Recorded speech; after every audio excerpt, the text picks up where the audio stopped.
il faut pas qu'on devienne la nouvelle Pravda, la nouvelle pensée unique qui serait la pensée unique de gauche, progressiste, je sais pas. Sauf que là, à ce moment-là, ça recule à quotidien. On a reculé pour, selon moi, des mauvaises raisons qui m'ont été opposées, à savoir l'enquête n'est pas sérieuse, on n'aurait pas dû aller voir la ministre comme ça, un document confidentiel défense, tati-tata. Bon, très bien. Moi, je suis pas d'accord avec ces raisons et je pense que l'enquête était sérieuse et qu'elle valait le coup, si bien que ces documents, je les ai transmis à Disclose, qui en a fait sa première grosse enquête. Le fait qu'il monte la population française contre les immigrés, les étrangers, enfin contre cet extérieur, alors qu'en même temps c'est ce qui a permis de l'enrichir, on est vraiment dans la machine, la rhétorique et le fonctionnement du colonialisme français. Je me suis retrouvée à être rédactrice en chef d'une émission pour France 2 en prime time qui était animée par Léa Salamé et Hugo Clément. Et en fait, j'ai vu dans tout le processus de préparation qu'à chaque fois qu'on essayait justement de parler un peu de sujets de fond, en fait c'était très très compliqué. Et le but c'était de se dire, en fait il faut qu'on ait des humoristes, il faut qu'il se passe tout le temps quelque chose à l'écran. En France, les ultra-riches ont la main mise sur la plupart des médias, ou en tout cas les plus suivis. Une dizaine de milliardaires tiennent 90% des chaînes de télé privées et les journaux les plus lus. Sur ces médias, certains sujets sont peu ou mal traités, d'autres sont carrément tabous. Pire l'un d'eux, le milliardaire Vincent Bolloré a mis son empire médiatique au service de l'extrême droite. En face, des médias comme Street Press, mais aussi de nombreux autres, se battent pour faire de l'enquête, des documentaires, donner la parole à ceux qu'on ne voit pas dans les médias des milliardaires. Et c'est loin d'être facile, parce que nous faisons ce travail, nous subissons pression et menaces. Mais surtout, nous n'avons pas les mêmes moyens. Vous êtes presque 400 000 à nous suivre sur cette chaîne. Et si vous voulez que l'an prochain, nous continuions à faire des vidéos, il faudrait que 6 000 d'entre vous nous fassent un don. Faire vivre un média indépendant, c'est un combat de chaque instant. Mais c'est un combat nécessaire, c'est un combat pour la démocratie. C'est justement le sujet de ce podcast vidéo. Et pour en parler, j'ai invité 3 journalistes indépendants. Paloma Maurice de Blast, Valentine Auberti de Mediapart et Someboy d'Histoire Crépue. Bonjour à tous les 3, merci d'être là. Aujourd'hui, on va parler des médias indépendants ensemble. Paloma Maurice, tu as bossé pour la plateforme de documentaire Spicy et le média, et depuis 2021, tu es journaliste à Blast. C'est un média indépendant, en accès libre, un véritable carton sur YouTube avec 1,2 million d'abonnés et en moyenne 10 millions de vues par mois, avec des enquêtes et des émissions qui parlent des questions sociales, de politique, d'économie, d'écologie. C'est justement ton sujet à Blast. Tu t'y consacres depuis plusieurs années et aujourd'hui on peut dire que tu es l'une des journalistes, même plus largement l'une des figures de référence sur le sujet en France. Salut Paloma. Merci pour l'introduction. J'ai lu dans un portrait qui t'a consacré il y a 1 an par Le Monde que tu te définissais comme une journaliste engagée mais pas militante. Qu'est-ce que ça veut dire ? Oui, alors j'ai pas très bien compris pourquoi ils ont repris ça dans le titre même de l'article. C'était peut-être un peu gros, mais bon, bref. Moi, je dis ça parce qu'en fait, on a tendance à nous traiter, souvent nous, journalistes indépendants, de militants pour nous décrédibiliser.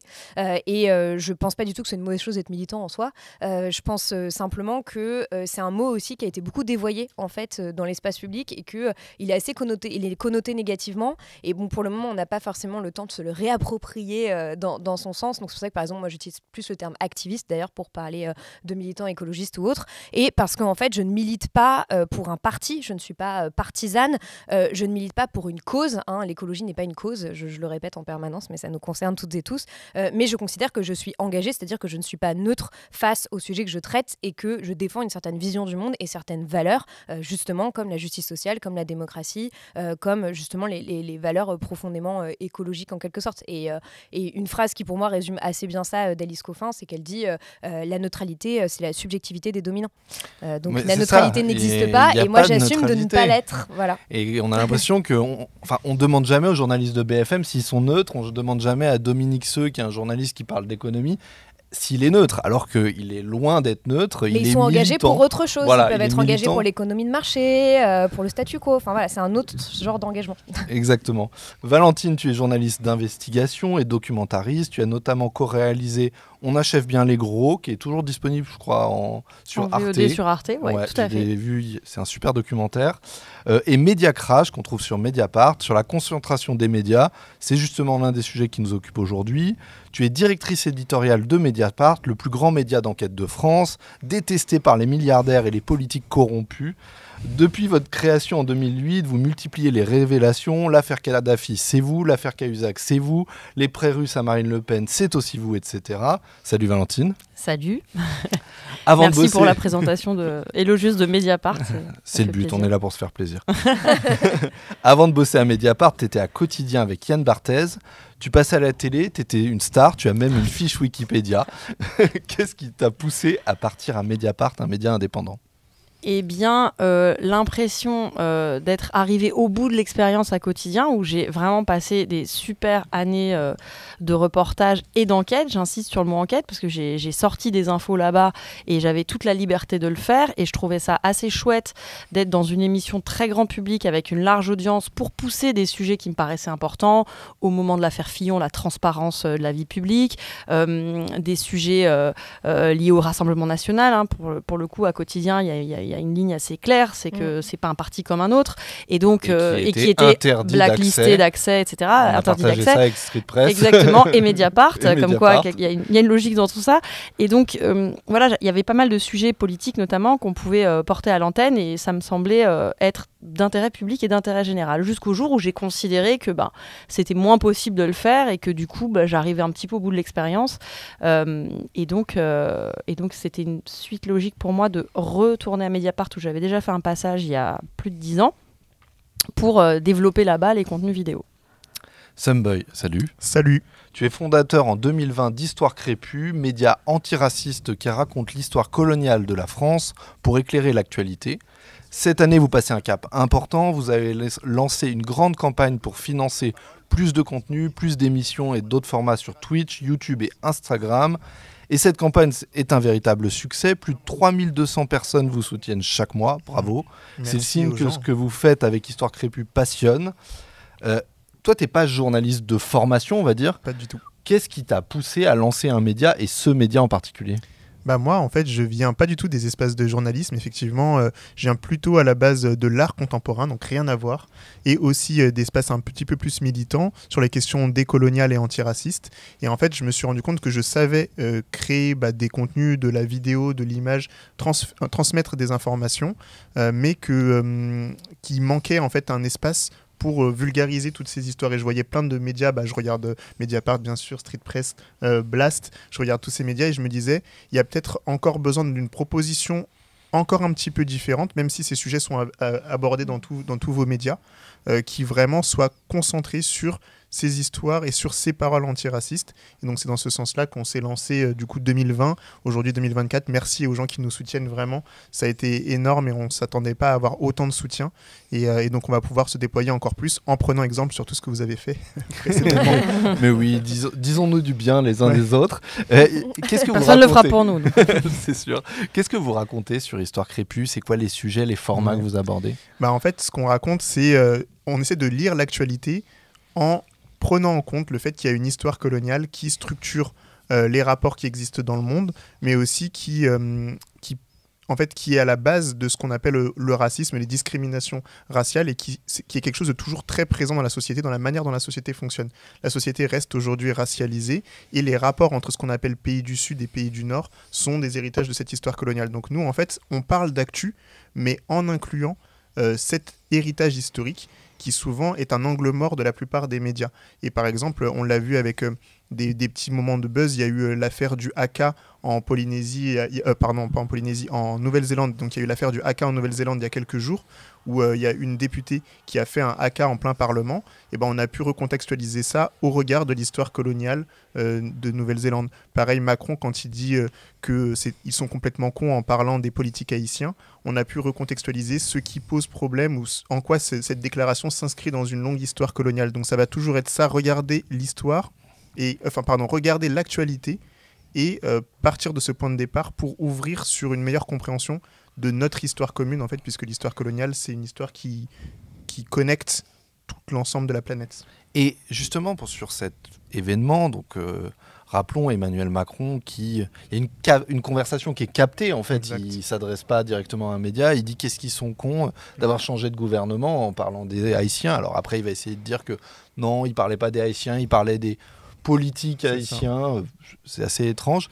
Est-ce que tu as regardé le traitement qu'on a été fait dans les autres médias de toute cette affaire ? Bah, moi, ce que je voyais, en tout cas, du traitement, ce qui m'est arrivé, ce que j'ai perçu, c'était le fait que c'était peu contextualisé. Donc, en fait, il y a un effet de buzz, mais ça a été pareil avec la députée qui a fait un haka au Parlement de Nouvelle-Zélande. Il y a l'effet de buzz, l'image buzz qui est reprise avec des petites phrases d'indication un petit peu comme ce qu'on peut avoir sur l'AFP, enfin des dépêches AFP assez simples. J'ai pas envie de dire neutre, mais c'est très peu contextualisé en fait. Et donc c'est comme si on raconte les faits tels qu'ils se sont passés. Emmanuel Macron aurait ou a insulté, il y a des points d'interrogation, les Haïtiens, mais ça s'arrête là. Et on comprend, enfin on voit qu'il y a quelque chose qui choque, la vidéo circule, mais on manque de contexte pour comprendre à quel point c'est profond. Et donc nous, c'est ce qu'on essaye de faire, déployer un contexte. Et le JT de TF1 va en parler, et au JT, par exemple, à aucun moment ils disent que Haïti est une ancienne colonie française. Ouais. Ce qui est quand même... Il y a le président de l'ancienne colonie qui traite de cons les habitants de ce pays. C'est quand même pas neutre là-dessus. On parle de médias indépendants, ça veut dire qu'il y aurait des médias qui ne sont pas indépendants. C'est peut-être un peu plus compliqué que tout ça. Toi, Valentine, tu as travaillé dans le groupe TF1. Est-ce que tu étais libre de faire le travail que tu voulais là-bas ? Jusqu'à un moment où j'ai eu une expérience de censure, ou en tout cas comme moi j'ai vécu comme de la censure, j'étais totalement libre. En réalité, l'émission Quotidien est produite par une société de production, donc une agence de presse qui s'appelle Bangoumi, qui produit plusieurs émissions pour la télévision, une sorte de sous-traitant de la télé, si on peut, pour ceux qui ne connaissent pas ce milieu.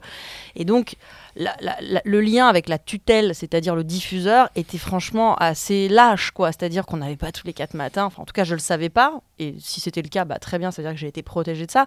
Mais je veux dire, quand on fait une émission quotidienne qui va aussi vite que Quotidien, je pense pas que le producteur était en ligne directe tous les 5 minutes avec l'état-major. Donc j'ai pu faire de l'enquête. Jusqu'à un moment où je n'ai plus le faire, et je le raconte dans Média Crash, c'est-à-dire que j'avais un sujet sur les ventes d'armes françaises dans la guerre au Yémen, donc aux Émirats Arabes Unis et à l'Arabie Saoudite. J'avais récupéré des documents confidentiels défense, j'avais commencé à aller à faire mon enquête, puis j'ai été à la manière dont on le fait à Quotidien et qui me semble une excellente manière, aller interpeller la ministre de la Défense à l'époque, Florence Parly, sur ces ventes d'armes, puisque le document détaillait toutes les armes françaises qui étaient vendues à ces deux pays en guerre contre le Yémen, expliquait où ces armes tombaient, que ça pouvait toucher des civils, dans un moment politique particulier où tous les responsables français et les ministres du gouvernement d'Emmanuel Macron expliquaient que ces armes n'étaient utilisées qu'en défensif, etc., etc.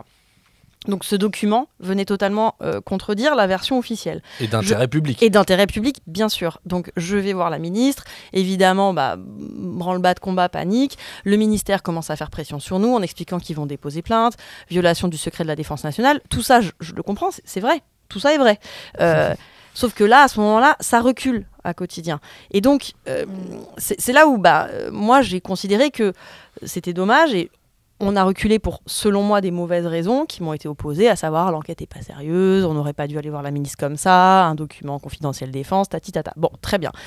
Moi, je ne suis pas d'accord avec ces raisons et je pense que l'enquête était sérieuse et qu'elle valait le coup, si bien que ces documents, je les ai transmis à Disclose, qui en a fait sa première grosse enquête. Donc, très bien, l'information est sortie, c'est l'essentiel. Dans ce cas-là, on met son ego dans une boîte, on le met sous terre et il n'y a pas de problème. Simplement, après, se pose une question, à quoi ça sert d'être dans une émission grand public avec beaucoup d'audience si on ne peut pas faire des sujets qui nous semblent importants et d'intérêt public. Donc voilà, moi à ce moment-là, j'ai considéré que... Voilà. Mais je ne suis pas du tout sûre, d'ailleurs je n'ai pas du tout d'informations en ce sens, donc je ne suis pas du tout sûre qu'il y ait eu un appel et une censure. Enfin, j'ai rien pour permettre de le dire. Mais la censure, elle prend plein de formes. La censure, il y a la censure directe avec le coup de téléphone du patron. Moi je pense qu'il y a l'autocensure. Et il y a l'autocensure. Voilà, je pense qu'il y a l'autocensure et parfois simplement des émissions, des structures qui flippent, qui sont pas outillées pour ça. Je suis pas certaine que dans ce cas précis, il y ait une censure ou que ça soit le manque d'indépendance. Mais peut-être, en fait. J'ai pas la réponse à cette question. C'est pas dans ma tête que ça s'est passé. Donc c'est une hypothèse, mais je pense que c'est pas la seule, en fait. Voilà. Puis sur l'autocensure, il y a de nombreux exemples, mais par exemple Bernard Arnault, qui est un des 10 Français, une des 10 personnes les plus riches du monde, qui est propriétaire notamment du Parisien et des Échos, et je sais que dans son groupe, il y a de manière répétée des cas d'autocensure. Au moment où François Ruffin réalise le documentaire qui va aller jusqu'au Festival de Cannes, Merci Patron, pour lequel, par ailleurs, il va être espionné. Alors, Mediapart, vous avez diffusé des écoutes où on entend un espion discuter au téléphone du fait qu'ils espionnent les journalistes de Fakir. Le procès est en ce moment. Avec, pardon, mais en guest star, en star de ce procès, Bernard Squarcini, donc l'ancien grand flic qui vraiment qu'on entend dans les écoutes et qui est en plein dans cette affaire à discuter de comment on va espionner les gens de Fakir, comment on va les embêter, comment on va les empêcher d'entrer dans l'Assemblée Générale d'LVMH, donc avec un commentaire en direct presque. Enfin, c'est ça qui est même assez drôle. Ce serait juste drôle si c'était pas grave, mais voilà. Tout à fait. Et quand le documentaire sort, les Échos, je crois, ont fait une seule mention de ce documentaire, et je sais que aux Échos, la consigne circule de ne pas parler de ce film. Et d'une autre manière, le Parisien, qui parle de l'actualité nationale et locale, à chaque fois qu'il y a un fait divers qui est lié directement ou indirectement avec une entreprise du groupe LVMH, ça fait beaucoup d'entreprises à Paris, les sujets sont sous-traités, relits par la direction et parfois on n'en parle même pas. Mais ça peut être un braquage dans une boutique parce que ça donnerait une mauvaise image de LVMH et on va peu ou pas en parler. On peut le voir avec TF1, avec Bouygues. Enfin, en fait, ça c'est la forme. Enfin, pour moi, c'est un peu la forme la plus entre guillemets caricaturale ou très visible en fait d'une forme d'autocensure. C'est qu'on se dit bon bah voilà, ça va toucher aux intérêts privés de la personne qui détient le groupe de médias, donc on n'en parle pas. Mais en fait, il y a des formes beaucoup plus insidieuses qui sont dans les médias tous les jours. Moi, je l'ai vu en travaillant dans une boîte de production par exemple. En fait, c'est la censure même avant même de soumettre un projet de documentaire. En fait, avant même de soumettre un projet de reportage en disant c'est pas assez concernant, je pense que ça va pas intéresser telle ou telle chaîne, etc. Donc déjà, ça arrive à ce moment-là et ça arrive aussi même dans les émissions. Moi, j'étais frappée. Il se trouve que, bon, j'allais dire par hasard, mais pas tout à fait, mais en tout cas, je me suis retrouvée à être rédactrice en chef d'une émission pour France 2 en prime time qui était animée par Léa Salamé et Hugo Clément. Et en fait, j'ai vu dans tout le processus de préparation qu'à chaque fois qu'on essayait justement de parler un peu de sujets de fond, qu'on essayait de remettre en question la croissance économique et de dire en fait voilà, que la croissance était incompatible avec les limites planétaires parce que c'est une émission sur les arbres, bah, en fait, c'était très très compliqué. Et le but, c'était de se dire en fait, il faut qu'on ait des humoristes, il faut qu'il se passe tout le temps quelque chose à l'écran. Ça, c'est vraiment aussi un truc de la télé, c'est que vraiment toutes les 2 secondes, il faut qu'il se passe quelque chose. Donc, on va faire venir des humoristes qui vont faire des blagues à peu près toutes les 10 secondes. Et je leur disais, mais attendez, en fait, on ne peut pas avoir quelqu'un qui peut avoir une écoute soutenue, qui va essayer de comprendre des problématiques qui sont complexes, avec des arrêts toutes les 2 secondes entre justement des humoristes, des vidéos, des voilà. Et en fait, finalement, le problème, et je pense que c'est dans énormément de dire, il y a un tel truc de l'audience, de se dire, en fait, notre but premier, c'est de faire de l'audience parce qu'on est en fait un business en quelque sorte. Et donc, on va tout faire pour, jusqu'à en fait fantasmer aussi une opinion publique. Enfin, Pierre Bourdieu disait l'opinion publique n'existe pas, mais c'est assez fascinant de voir en fait le nombre de journalistes qui pensent savoir ce que les gens veulent. Et ça n'a aucun sens. Et je pense qu'on devrait toutes et tous, beaucoup, et surtout les journalistes qui réfléchissent comme ça, beaucoup plus travailler sur la sociologie en fait, de comprendre exactement quel est l'état de l'opinion publique aujourd'hui et arrêter de dire c'est ce que les gens veulent, c'est ce que les gens veulent, parce que en fait c'est la plupart du temps faux, et on sait que la plupart des journalistes aussi du fait de leur sociologie sont très déconnectés en fait de toute façon des Français quoi. Ouais, ça me donne envie de rebondir sur ce que tu dis parce que c'est la situation dans laquelle on est quand on travaille sur l'histoire coloniale ou sur les problématiques antiracistes. Là, on parlait de censure qui touche des groupes particuliers, mais au niveau de l'antiracisme, la censure, elle touche carrément la culture française. Enfin, c'est carrément un truc sociétal où on a du mal à parler de racisme parce qu'on a du mal à savoir de quoi on parle. En fait, on a l'impression que c'est quelque chose qui est un problème moral qui ne toucherait que certaines parties de la population, qui seraient des méchants d'extrême droite particulièrement racistes qui vont insulter les Noirs, etc. Et donc on a du mal à traiter le sujet dans toute sa complexité et de voir à quel point il est diffus dans la société. Et du coup, on se retrouve avec, pareil sur les questions d'histoire coloniale, c'est tellement moralisé que c'est un sujet qui fait peur, aussi bien au niveau de l'enseignement, dans les écoles de journalisme et puis dans les dépôts de dossiers. Nous, quand on dépose des dossiers avec Histoire Crépue, et c'est pour ça, je pense qu'il y a une telle difficulté d'avoir des profils, même si aujourd'hui il y a des journalistes racisés qui s'emparent de ces questions de plus en plus, mais ça a mis énormément de temps aussi parce que les personnes qui traitent les dossiers ou qui sont en direction ne savent pas comment aborder ces sujets et donc ont trop peur soit de dire quelque chose qui ne va pas. En fait, il y a une telle incompréhension de ce dont on parle que on n'ose pas ouvrir ou laisser un espace dans lequel des personnes vont pouvoir en parler. Et nous, c'est ce qu'on a remarqué avec Histoire Crépue, et c'est aussi pour ça qu'on se lance. Et comme tu disais aussi sur ce truc on a l'impression que le public, que ça ne va pas toucher... les personnes racisées, on a l'impression que c'est pas un public qui compte ou qui va s'investir sur un média, par exemple. Et que du coup, les questions d'antiracisme, c'est pas forcément des choses sur lesquelles il faut déployer beaucoup d'énergie parce qu'il n'y a pas de public sensible à cette question. Et en fait, là, ce qu'on a fait, nous, avec cette campagne, c'était aussi montrer qu'il y a un public qui est sensible et qui s'intéresse. Voilà, c'est ça. Et puis, il y a une question aussi, c'est que tout ça doit servir à vendre de la pub, quand même, quand on est à la télévision. Et là, c'est dur. Et là, et là, c'est une réalité. Et là, c'est dur. Et c'est pour ça que... Et c'est pas à la télévision. Ouais. Et c'est pas à la télévision, tout à fait. Et on a parlé de la censure. Je voulais aussi parler des sujets qui sont traités de manière différente selon les médias. Alors, tu l'as un peu abordé avec les questions de l'histoire décoloniale, ou de l'histoire coloniale. L'écologie est aussi un sujet qui peut être traité de manière très différente. Alors, je suis tombé sur un article du Figaro qui parle du lancement d'un nouveau média par le groupe de Bernard Arnault, Le Parisien et Les Échos. Ce média s'appelle 2050 Now. Et alors, l'article est vraiment exceptionnel. Je vais vous lire une ou deux phrases. 2050 Now, c'est un média engagé mais pas militant, qui a la conviction que le développement économique et la croissance peuvent être compatibles avec les limites planétaires. Et, un peu plus loin dans l'article, tout est comme ça, mais je vous lis que les meilleurs passages. Notre actionnaire, et en particulier Antoine Arnault, est très impliqué dans ce nouveau projet. Donc, le groupe LVMH, Antoine Arnault, qui a comme immense talent d'être fils d'eux, qui est à la tête d'un des groupes les plus pollueur au monde est très impliqué dans ce mais qui crée beaucoup d'emplois, donc on ne critique pas. Qu'est-ce que ça t'inspire, ce nouveau média et ce traitement de l'écologie ? J'ai envie de dire que c'est à la fois en quelque sorte positif et en même temps surtout très inquiétant, mais c'est assez paradoxal quand même de voir émerger donc un nouveau média qui est 2050 Now au moment où en fait on a eu des émissions historiques sur les questions écologiques qui ont été menacées d'être supprimées, comme La Terre au carré. Il y a Vert de Rage qui a été supprimé sur France Télévisions.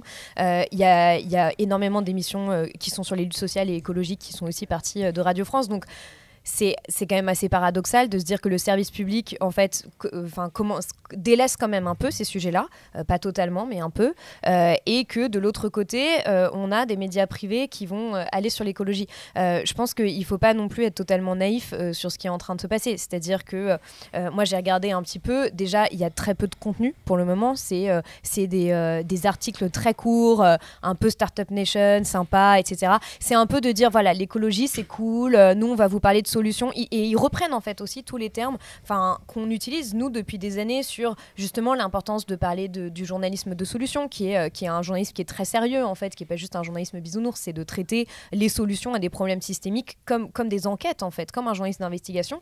Eux vont reprendre ces termes là pour essayer de se les réapproprier et dire on va vous montrer les solutions face à la crise écologique. Bon, pour le moment déjà ça marche pas trop, moi j'ai regardé sur YouTube, la plupart de leurs vidéos font 1000 vues c'est pas grave, ils veulent vendre du conseil, ils s'en foutent de faire des vidéos, et c'est des vidéos sur les pandas qui disparaissent, etc. Donc en fait, on va jamais aller aux racines du problème, on va jamais parler des problèmes systémiques et du fait que en fait c'est notre système capitaliste aujourd'hui qui est quand même à l'origine de la catastrophe écologique en cours, la nécessité de repenser en fait les inégalités sociales, etc. Donc en fait les rapports de domination et de force dans notre société pour justement faire face à ce problème-là. Et ce n'est pas que moi qui le dis, c'est aussi c'est vraiment écrit noir sur blanc, c'est la partie qu'on lit moins, mais dans les rapports du GIEC, il est écrit qu'en fait on ne peut pas faire face à l'urgence écologique sans plus de démocratie, sans combattre les inégalités, sans combattre les discriminations, la précarité, etc. Donc ils ne parlent absolument pas de tout ça. Et ensuite ils ont aussi créé donc une petite maison de conseil à côté qui en fait est, je pense, un peu l'essentiel de l'activité de ce média caché. Et comme par hasard, dans les membres fondateurs, on retrouve BNP Paribas qu'ils ont enlevé du site, LVMH, Veolia, voilà, tout ce qu'on veut. Il y a plein de gens engagés pour l'écologie. Et non, mais en même temps, je trouve ça très inquiétant important parce que ça raconte quelque chose qu'on est en train de vivre en ce moment, qui est vraiment en fait une sorte d'hypocrisie totale sur les questions écologiques, où en fait la plupart des boîtes, certains médias se rendent compte qu'ils ne peuvent pas ne pas en parler du tout, parce qu'il y a de plus en plus de personnes qui sont inquiètes en fait, et qui donc en fait sont juste en train de se repeindre en vert de façon complètement ridicule, et de aussi se réapproprier ces questions en disant en fait voilà, la technologie va nous sauver, et le but c'est quoi? C'est de dire en fait on va pousser nos solutions à nous dans l'espace public pour faire en sorte que ça ne dérange pas nos intérêts. Donc en fait on va pourquoi pas faire des articles sur la géo-ingénierie, parce que nous on trouverait ça super pour nos entreprises, on aurait juste des gros aspirateurs à CO2 pour compenser nos émissions, et hop, tout ira bien. Et en fait quand on regarde aussi les discours qui sont véhiculés, en fait c'est des discours qui leur permettent d'une certaine manière de s'accaparer en fait cette lutte-là, et de se dire en fait on a créé le problème, maintenant on va être la solution. Et c'est ce qui est dit presque texto en fait dans les textes. C'est deux fois rentable. D'abord on gagne de l'argent en polluant, et après on gagne de l'argent en dépolluant. Valentine, non, mais en fait, tout le paradoxe est là, c'est-à-dire que déjà que le groupe de Bernard Arnault crée un média sur l'écologie, c'est paradoxal, et en fait l'urgence climatique nous le met en plein dans la figure. C'est-à-dire qu'effectivement, se dire qu'il y a un grand patron d'une multinationale qui est une des plus polluantes au monde, qui lance un média sur l'écologie, il y a un paradoxe qui est plus tenable, qui en fait. Qui a été épinglé plein de fois pour son jet privé. Exactement, aussi. voilà. Je veux dire, donc en fait, il n'y a pas de cohérence, et ce défaut de cohérence, je pense que c'est plus acceptable. C'est plus acceptable si on a un peu de respect pour le lectorat ou le spectateur, la spectatrice. Et donc, c'est problématique. Et c'est doublement problématique, et là ça fait le lien avec la concentration et la raison pour laquelle ces milliardaires détiennent des médias.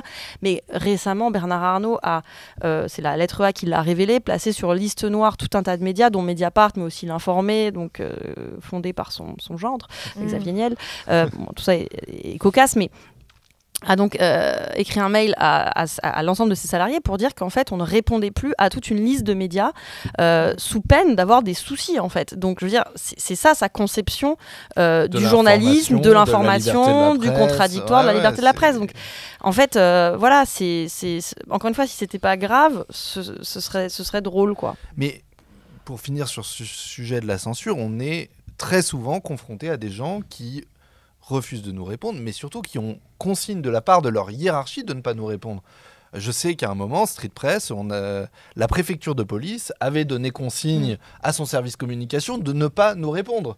C'est quand même nos impôts, un pouvoir public, on a un droit de regard et d'inventaire sur ces sujets-là. Le Rassemblement national, il y a pas mal d'années, une campagne présidentielle, on s'est retrouvés tous les deux sur la même liste de noms. Dehors. de gens qui n'avaient pas le droit de rentrer aux événements du Rassemblement national. Et à cette époque, beaucoup de médias s'étaient levés en disant si ces médias-là n'ont pas le droit de rentrer, nous ne viendrons pas. Le Monde n'était pas venu, un certain nombre de médias n'étaient pas venus. Aujourd'hui, des médias qui n'ont pas accès à des événements du Rassemblement national, il y en a toujours, mais il n'y a plus aucun média en dehors des médias indépendants pour se lever et dire nous ne couvrirons pas si eux ne peuvent pas rentrer. Donc il y a eu quand même une banalisation de cette censure. Moi je dirais qu'il y a une... là, si on parle du cas du Rassemblement national, il y a une banalisation de l'extrême droite, en fait. Et je trouve que ça devient vraiment difficile, parce que je ne crois pas non plus, la neutralité, l'objectivité, ce sont des mots qui n'ont pas grand sens à mes yeux en tant que journaliste. Je crois à la déontologie, à l'honnêteté intellectuelle, mais je pense, et que c'est compatible avec le fait de dire que le Rassemblement national n'est pas un parti comme un autre, et à ce titre doit faire l'objet d'un traitement journalistique particulièrement rigoureux. Et aujourd'hui, ces cadres, ces élus ont plateau et micro ouverts absolument partout, sont interrogés avec une forme de bonhomie qui quand même laisse pantois. On a quand même eu là pendant quasiment 2 mois un procès majeur, le procès des assistants parlementaires du Rassemblement national. Ça n'a fait les gros titres et ça n'a alimenté le débat médiatique que lorsqu'ils se sont plaints d'avoir des réquisitions qui étaient en leur défaveur. C'est-à-dire, on a eu quand même des personnes du Rassemblement national, plein de politiques du Rassemblement national, dont Jordan Bardella, médias qui ont fait des tonnes de plateaux, à qui on Sans n'a être jamais interrogé. posé les questions Exactement. qui dérangent, quoi. C'est ça. Donc c'est là où c'est problématique. Et enfin, et là il faut reconnaître que BFM TV a fait le taf à un moment en tout cas précis, c'est-à-dire quand Jordan Bardella est venu en plateau interrogé par Benjamin Duhamel, la séquence elle a fait le tour, il a posé les questions, il l'a mis face à des documents, donc le moment était pas évitable pour Jordan Bardella et il a montré qu'il n'était pas vraiment en mesure de se justifier correctement. Donc en fait, mais ça aurait dû être tous les matins, dans toutes les matinales, dans toutes les télévisions. Étonné en fait en Ouais, disant ouais, c'était- Benjamin Duhamel a bravo. été hyper courageux. En fait, Benjamin il Duhamel a bien son fait son travail et il l'a bien fait et Merci, on l'en remercie sincèrement. Non mais Camarade sincèrement, Benjamin voilà. Non mais donc voilà, comme quoi on peut faire du bon journaliste partout, c'est pas le sujet, mais il y a quand même une lame de fond structurelle qui fait que c'est compliqué, je trouve, pas de résister, mais on se sent un peu seul dans le désert parfois, quoi. Aujourd'hui, il y a un écosystème de médias indépendants qui s'est structuré, des médias qui portent un discours différent sur les questions antiracistes, l'histoire coloniale, sur les questions écologiques, sur les questions sociales, sur les questions économiques, sur l'extrême droite, où la plupart des enquêtes quand même sont venues des médias indépendants. Après, on est dans une bataille inégale. Ils ont des milliards derrière eux. Nous, on l'a pas. On a quand même... Il y a quand même besoin de payer nos salaires, de payer les micros, les lumières pour enregistrer une émission comme celle-là. Histoire crépue, vous, pour exister, vous avez dû faire une campagne de financement. Vous vous financez comment ? Alors, c'était complexe. Alors nous, on est vraiment des petits nouveaux par rapport à vous tous et toutes. Donc, vous avez vraiment des structures qui durent depuis longtemps avec un vrai savoir-faire et une organisation qui date de longtemps. Nous, on est vraiment la génération des réseaux sociaux où, quand moi je lance la chaîne Histoire Crépue il y a 4 ans, je fais juste des vidéos sur Insta et sur YouTube. Donc, il n'y a pas du tout de pensée d'un modèle économique et d'une structure Et journalistique. tu te payes comment à ce Et moment-là ? je me paye pas. Je me paye comment ? Je Pas. me paye pas. Je me paye Faut le en dire. vide. Et du coup, Il y a 4 ans voilà. de travail sans être payé. Exactement, Ouais. 4 ans de travail non rémunéré et aussi, pas que moi, parce qu'il y a Réa qui est à la production avec moi et il y a d'autres personnes qui nous aident sur plein de projets. Alors parfois on arrive à obtenir quelques financements. Il y a notamment le CNC Talent qui fait un gros travail pour soutenir des nouvelles initiatives sur les réseaux sociaux. Donc on a pu avoir des subventions du CNC Talent. C'était notre principale entrée d'argent pendant les 4 ans et ça fait un tout petit budget pour fonctionner. Et avec cet argent, on a pu payer des personnes qui ont travaillé avec nous au cadrage ou bien payer des lieux, etc. Mais nous, on a travaillé bénévolement pendant la majorité des 4 ans. On s'est un tout petit peu rémunéré à des moments ponctuels. Mais voilà, en fait, ce qu'on a fait, c'était produire de l'information, du contenu et des outils gratuitement pour les gens, en plus sur des plateformes, ça c'est un autre problème encore, les plateformes et leur économie, bref. Ouais, parce que vous êtes sur Twitch, c'est Amazon ça, aussi. Twitch, c'est Amazon, Insta, c'est Meta, Google, YouTube et Google. Donc voilà, on a produit ces contenus de manière gratuite et bénévole en se disant, à un moment donné, on sera assez solide et assez bien connu et on aura assez de crédibilité pour que les gens qui consomment nos contenus gratuitement acceptent de nous soutenir. Et aujourd'hui, donc, on a cette levée de fonds qui est cool, mais c'est quand même très en dessous de ce qu'on peut réellement... Enfin, c'est quand même très insuffisant de ce qu'il faudrait pour être un média qui se développe de manière Vous avez un levé peu plus combien ? solide. Là, c'est 20 000 euros par mois, ce qui est déjà très cool, mais pour tenir un média, c'est... voilà. Non, mais il faut rendre. Moi, je pense qu'il faut expliquer aux gens combien ça coûte. Cette émission-là, on est sur ce plateau, on est 4 journalistes autour de la table, on doit payer nos salaires. Alors, c'est pas Street Press qui paye tout le monde, hein, chacun a son Chacun se employeur. débrouille. C'est que mon salaire qui est payé. Mais derrière, il y a 3 caméras avec 3 personnes qui tiennent ces caméras. Il y a du matériel, de l'éclairage. Il y a Thibaut qui fait du montage là-bas en direct. Derrière, il y a de la post-production, du motion design. En réalité, sur une émission comme celle-là, qui va durer, je sais pas, 1 heure sur YouTube, il y a 6 ou 7 personnes qui ont travaillé, et pour certains pendant plusieurs jours. Donc ça coûte cher à produire. Blast, vous êtes combien aujourd'hui pour faire... Vous faites un contenu par jour à peu près?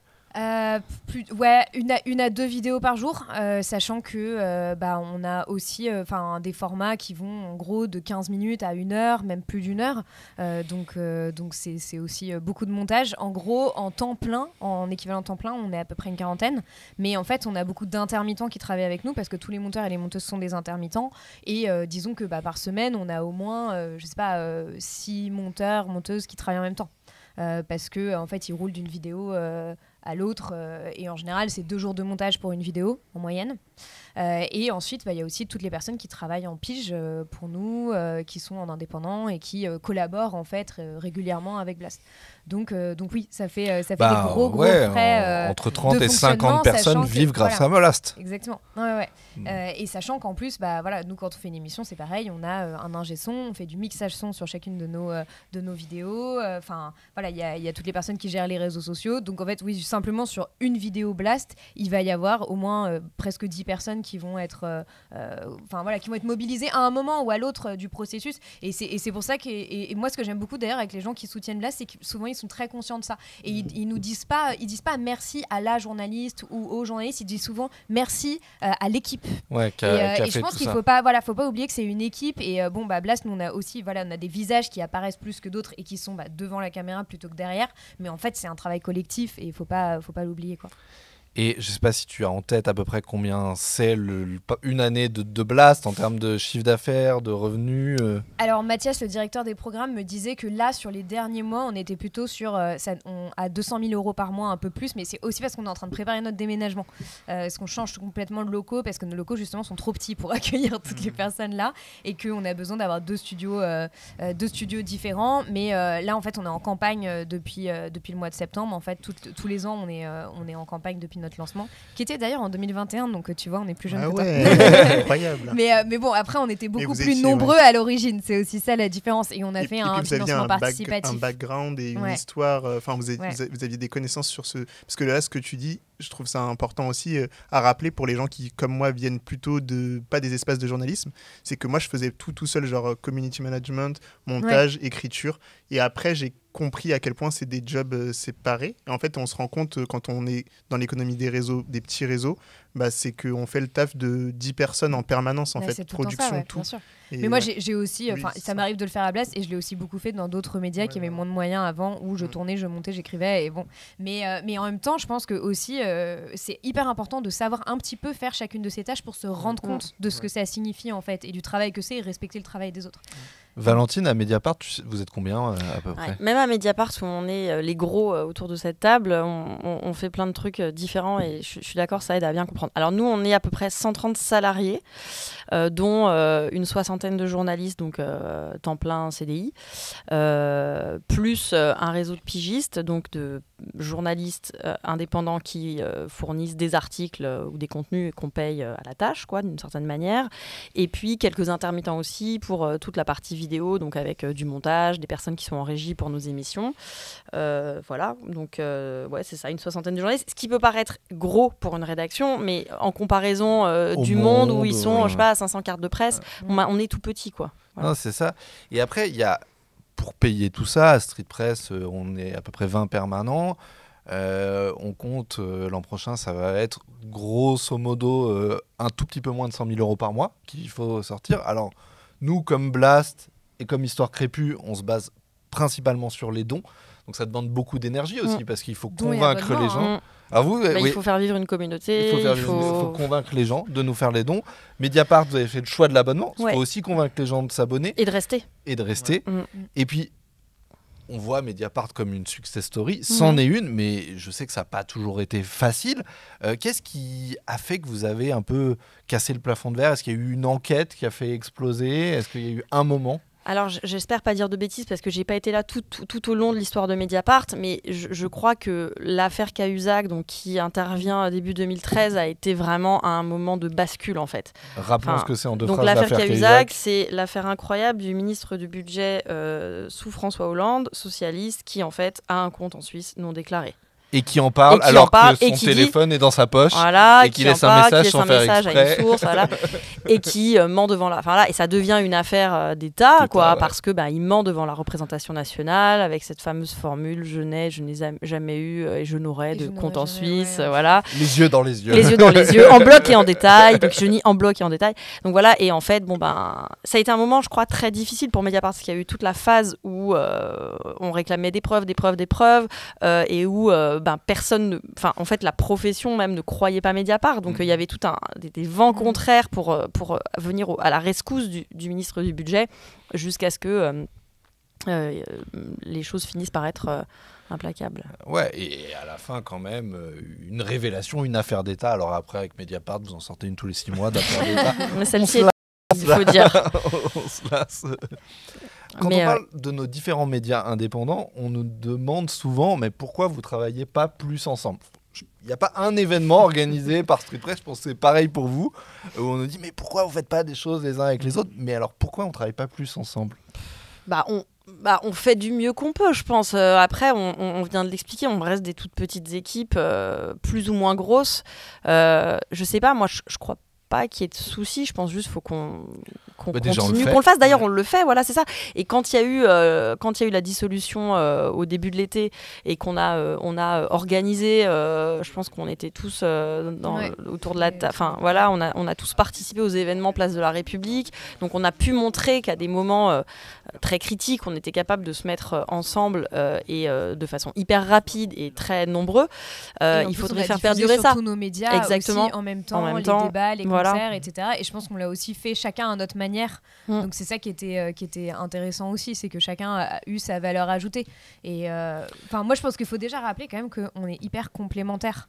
C'est ça, on n'est pas tous pareils. Voilà, exactement, qu'on est hyper complémentaires. Et à mon avis, il y a énormément de gens qui en fait lisent Mediapart et qui vont aussi regarder des vidéos Blast et qui parfois vont lire des articles Street Press ou regarder des vidéos d'Histoire Crépue. Enfin, en fait, chacun va chercher un peu à l'endroit où il veut ses informations et on est complémentaires aussi dans notre manière de travailler. C'est-à-dire que nous, Blast, en fait, il y a évidemment un pôle enquête, etc. Pour le moment, c'est pas forcément la chose sur laquelle on est le plus connu. Je pense qu'il y a beaucoup de gens qui vont sur Blast pour, en fait, par exemple, comprendre l'actualité ou comprendre des sujets en profondeur et se dire, en fait, typiquement, voilà, cette affaire, pas forcément une affaire, mais typiquement les élections américaines, j'ai pas très bien compris les enjeux, j'ai pas compris ce qui se passe, et je sais que en une vidéo de 35 minutes, je vais avoir les gros extraits de ce qui s'est passé, je vais avoir des analyses, je vais en fait avoir des extraits de plein d'articles qui sont sortis et qui permettent de mieux comprendre les choses. Donc nous, il y a aussi vraiment un truc de permettre de mieux comprendre l'actualité, par exemple, c'est un des arguments de vente. Mais en fait, après, on va se dire, ah oui, mais moi j'ai quand même envie de creuser cette affaire-là, donc je vais aller sur Mediapart pour avoir une autre analyse. Et surtout, moi je sais que, par exemple, nous on cite beaucoup les médias indépendants dans nos vidéos. À chaque fois, quand on va citer un article de Mediapart, on va afficher l'article sur l'écran, on va le faire avec Street Press. On le fait avec Reporter, avec Vert, avec d'autres médias indépendants. Donc c'est important aussi de montrer à quel point tout ça est lié. Après, je pense qu'il y a aussi un côté de, en tout cas, je sais pas pour vous, mais moi j'ai l'impression que je n'ai jamais vraiment de temps. Et donc c'est ça le problème, c'est qu'en fait on est tout le temps dans l'urgence et penser une collaboration, je pense que ça demande aussi de prendre un petit peu de recul, d'avoir du temps, de se dire ok, qu'est-ce qu'on fait, et en fait le problème c'est que souvent on essaie de s'organiser, de prendre des cafés pour en parler et on n'a pas le temps, et on n'a pas l'espace mental on a pour plein de projets et on n'arrive pas toujours à les aboutir. Et puis il y a aussi un truc qui pour moi est important, c'est que on est copains, on partage des valeurs communes, mais on ne dit pas la même chose sur tout. On n'est pas toujours d'accord sur tout. Et si on crée un média unique, il y a un moment, il ne faut pas qu'on devienne la nouvelle Pravda, la nouvelle pensée unique qui serait la pensée unique de gauche, progressiste, je ne sais pas. Tout à fait. La diversité de nos médias, de nos opinions, les désaccords, aussi, qui existent. Il y a aussi des médias indépendants qui écrivent des enquêtes sur d'autres médias indépendants qui eux-mêmes ne sont pas contents de ces enquêtes-là. C'est le jeu, c'est la vie et c'est le jeu de la pluralité démocratique et elle est importante. Et à côté de ça, on fait plein de projets en commun. Moi, j'ai écrit des articles en commun avec Mediapart. Tout à fait. J'ai fait des projets en commun. On a fait les Dry Leaks avec Blast. Avec Blast et Reflet.info où on a publié. Et ça dit deux choses. D'ailleurs, ce projet que j'ai adoré faire, c'était pour rappeler Patrick Drahi, mania des médias, des télécoms, puisqu'il était propriétaire de SFR, de BFM TV à ce moment-là, se fait hacker par des hackers russes. 1 million de pages de documents qui atterrissent quelque part sur le dark web. Reflet.info récupère ces documents, attaque, procès Bayon, parce qu'on en a parlé, il y a quand même ce sujet-là, où on dit secret des affaires, il faudrait cacher ça, parce que sinon ça risquerait de nuire au business de Patrick Drahi. Patrick Drahi, oui, le pauvre business de cette évadé fiscale en Suisse, on va pleurer. Secret défense avec Ariane Lavrieux d'ailleurs en ce moment. Exactement, enfin voilà, c'est utiliser l'armada juridique pour tenter de faire taire, et puis après on fait ces enquêtes, tout le monde nous dit oui, mais c'est de l'économie, les Français s'en foutent. On a fait des audiences de dingue sur Street Press. On a fait plus d'1,5 million de vues par série d'enquêtes à chaque fois qu'on sortait une série. On faisait 1,5 million de vues sur Street Press. C'est titanesque. Sur des enquêtes, sur des montages financiers. C'était incroyable. Bref, tout ça pour dire que des fois on bosse ensemble.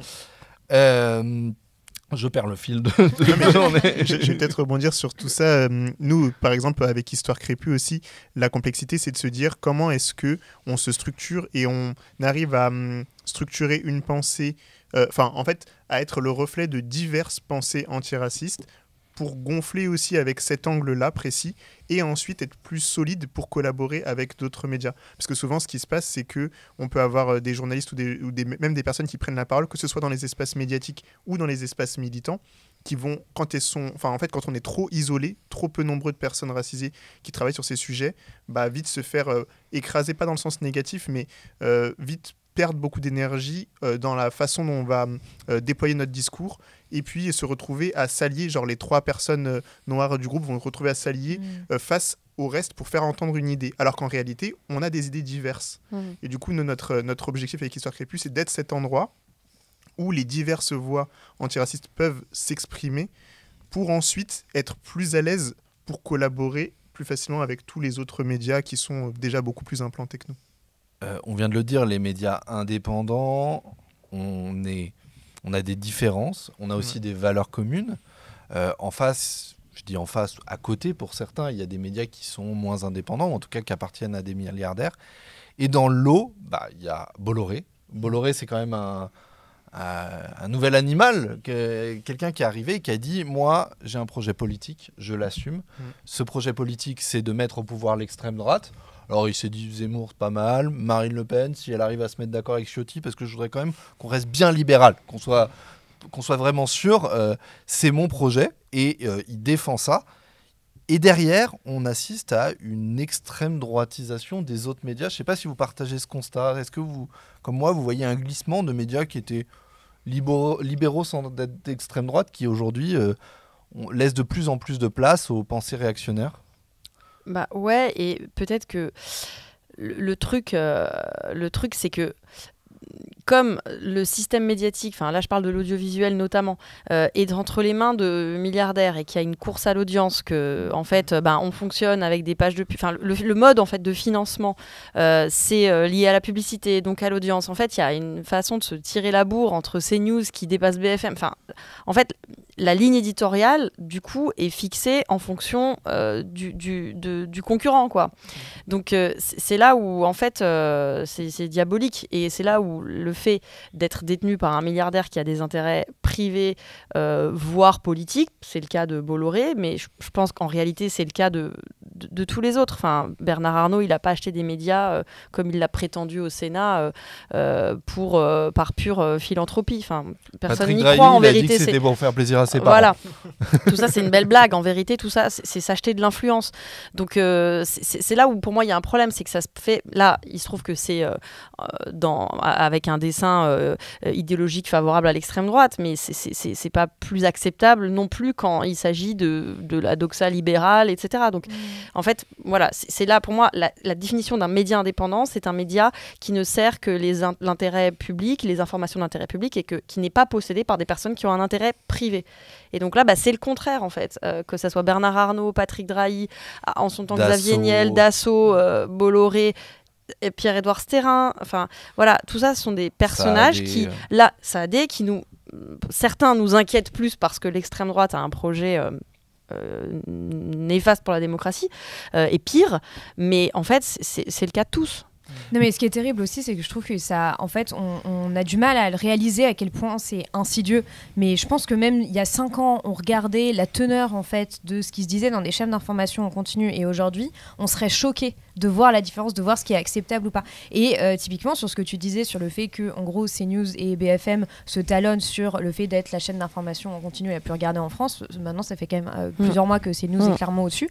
Qu'est-ce que fait BFM TV à la rentrée ? Ils se disent, en fait, on va recruter des chroniqueurs qui sont plutôt très à droite ou carrément classés à l'extrême droite. La fenêtre d'Overton. Voilà, la fenêtre d'Overton. Et en fait, tout ça crée une sorte d'effet boule de neige qui fait que, en fait, même dans le service public, on voit que, voilà, par exemple, assez ce soir, ils ont recruté un chroniqueur du Figaro parce que on les avait critiqués parce qu'ils étaient considérés comme trop à gauche. Et en fait, ils essaient à chaque fois d'avoir un quota d'invités considérés comme conservateurs. Mais en fait, dans conservateur, on peut mettre tout et n'importe quoi. Et c'est exactement la même chose aussi sur France Inter ou sur la radio publique. Et en fait, on voit de plus en plus qu'il y a quand même une petite musique qui monte et qui va plus loin justement que la doxa libérale, qui en fait va aussi dans un racisme de plus en plus important, des positions anti-écologiques très assumées, et des positions aussi extrêmement libérales en permanence. Et en fait, du coup, on baigne dans ça en permanence.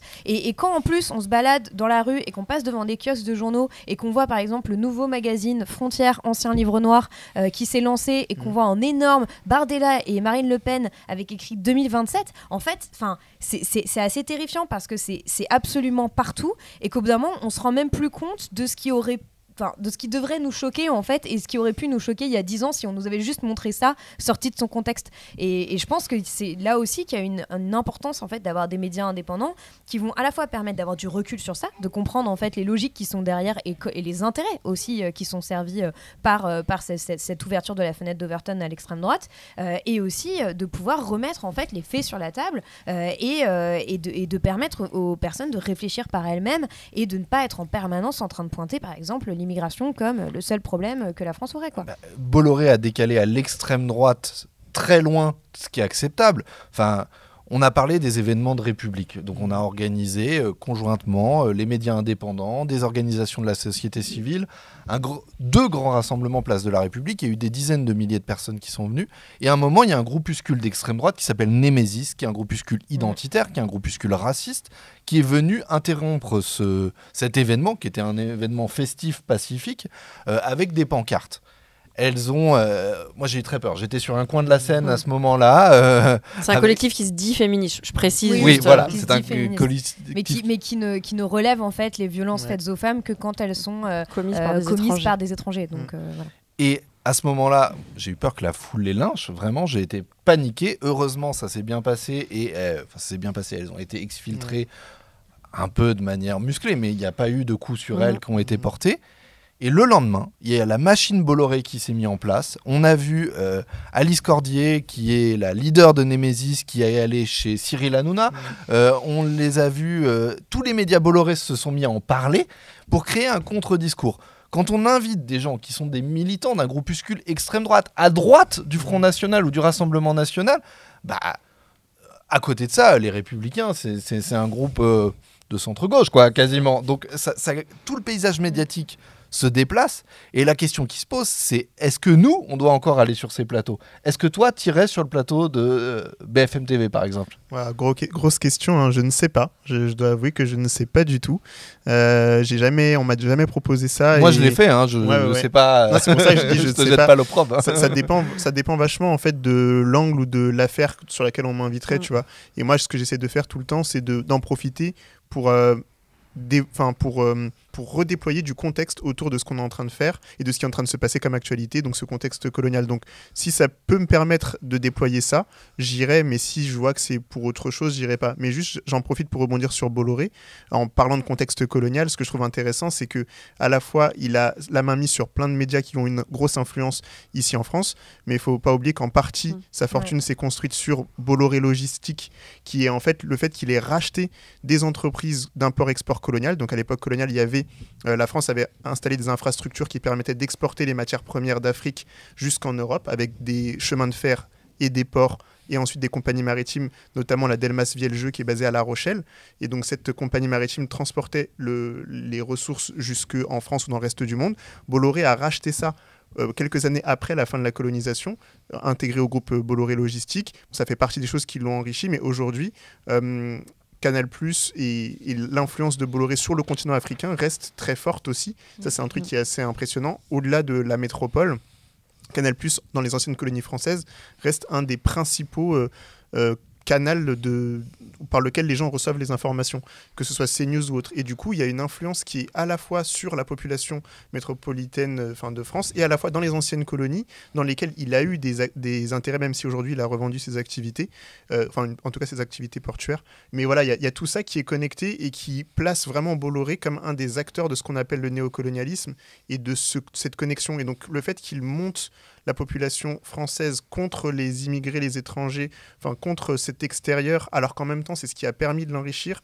On est vraiment dans la machine, la rhétorique et le fonctionnement du colonialisme français. Et donc, rien que pour ça, c'est un personnage ultra intéressant à observer et son déploiement médiatique l'est aussi. Lui, Bolloré, son projet pour 2027, il est clair, c'est Marine Le Pen. Et nous, médias indépendants, qu'est-ce qu'on fait pour se préparer à 2027 ou avant d'ailleurs, parce que 2026, 2025.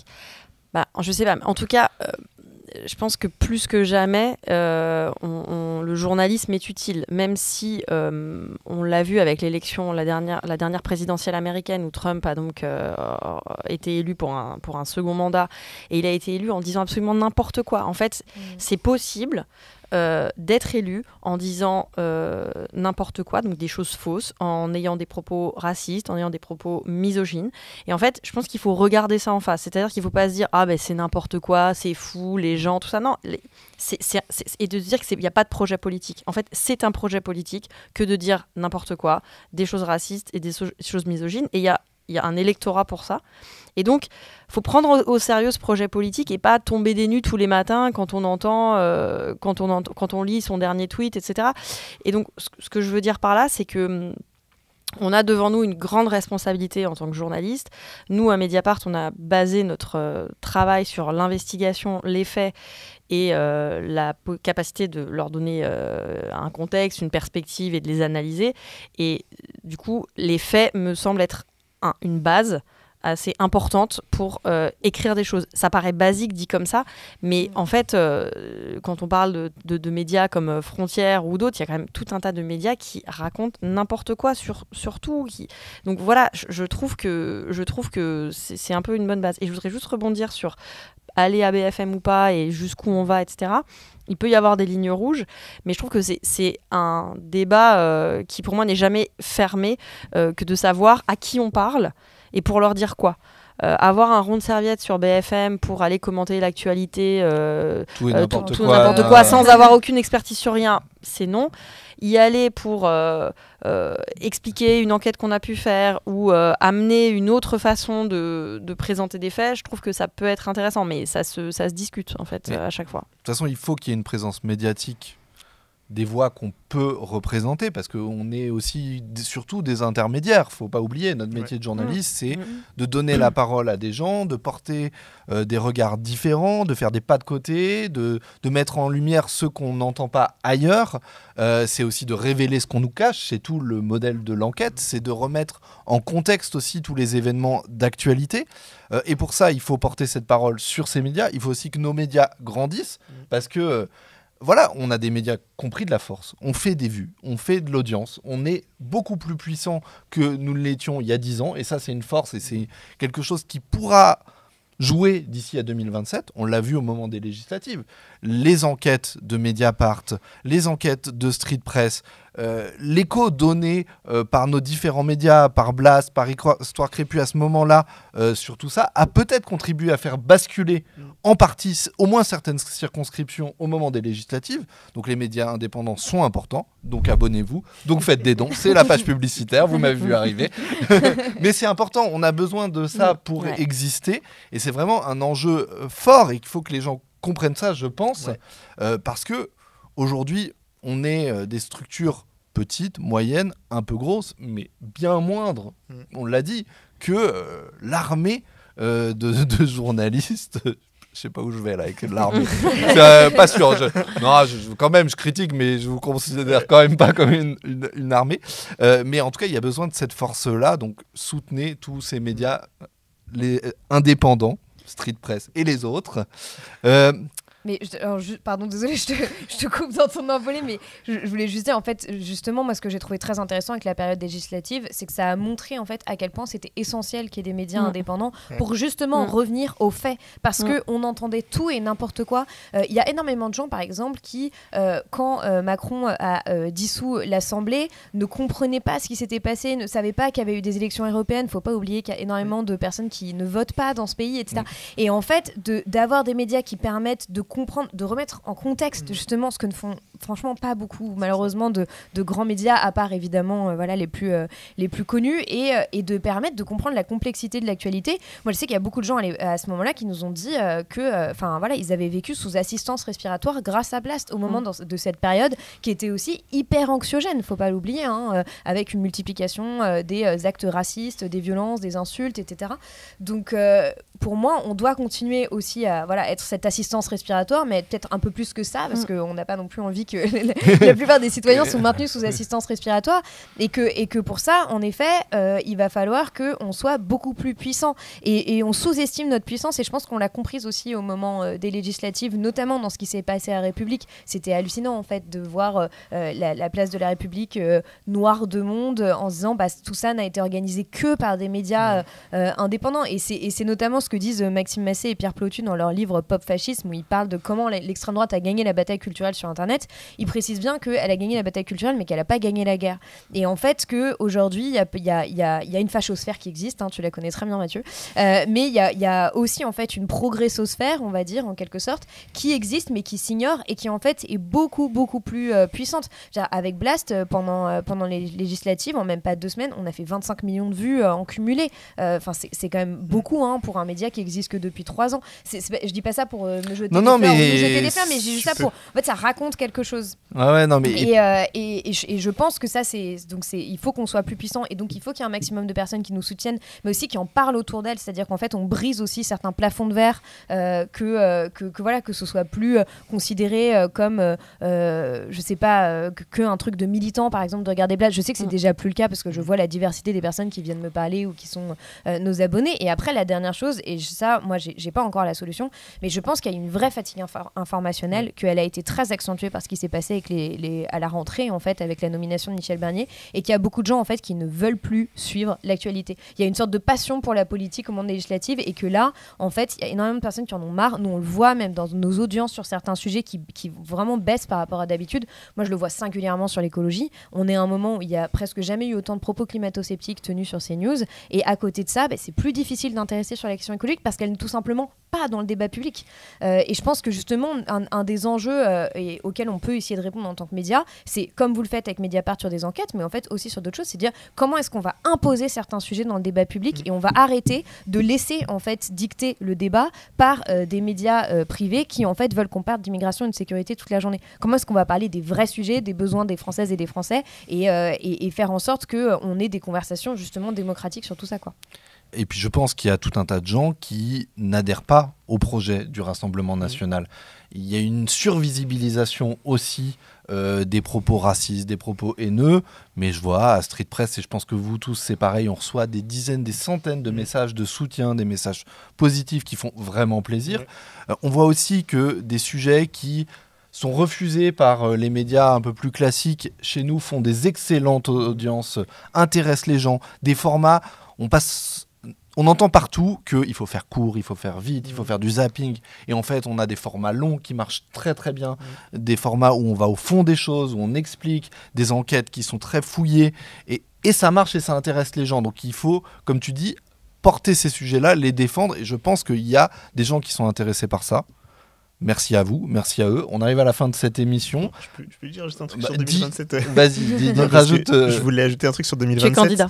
Non, je me présente. Non, mais c'était parce que un des thèmes principaux sur lesquels tout le discours médiatique va tourner, ça va être le racisme. En fait, c'est à la fois, il va y avoir plein de propositions racistes du côté de l'extrême droite, et à la fois, les médias de gauche ou même du centre vont essayer de se positionner contre ce racisme. Et c'est souvent ce qu'on a vu pendant toutes les élections présidentielles récentes, c'est toujours ce truc, l'extrême droite raciste vs les autres. Et en fait, nous, en tout cas dans les camps antiracistes de personnes racisées, on a l'impression, on a le sentiment que cette question de l'antiracisme est maltraitée par tous le spectre médiatique, y compris à gauche, même si dans vos médias, par exemple, c'est peut-être vous qui faites le meilleur travail sur ces sujets, mais dans les médias qui sont en général plus, on va dire, pas d'extrême droite, le travail est quand même pas très bien fait. Et du coup, nous, l'ambition avec Histoire Crépus, c'est vraiment de pouvoir aborder ce sujet et d'avoir des personnes concernées qui donnent aussi leur point de vue et leur lecture et leur regard sur ces questions de racisme qui vont être au cœur de la campagne. Et on a l'impression que c'est indispensable. Et après, on espère que ce soit des personnes qui peut-être font un plateau chez nous, mais qui derrière deviennent chroniqueurs ou chroniqueuses dans vos différents médias, parce que vous avez plus d'audience. Mais en tout cas, cette idée, nous, ça va être de donner de la visibilité à des gens qui savent parler de ces sujets et qui sont concernés. C'est important, il faut que dans tous nos médias, on laisse cet espace-là. Et c'est un vrai enjeu qu'on essaye de se poser, peut-être pas assez encore, et y compris à Street Press. Merci pour cette conversation, j'ai trouvé ça super. Merci à toi. Merci. J'espère que ça vous a plu, dites-le nous dans les commentaires. C'était la première émission, le premier podcast vidéo de Street Press. Je ne sais pas si on va le refaire, ça dépendra un peu de vous. Grosse pression. Non mais dites-nous en commentaire si vous avez aimé ou pas, s'il y a des sujets que vous voudriez voir abordés. Et puis faites un don, des abonnements aux médias indépendants. Les liens sont en commentaire et en description de cette vidéo. Merci à tous.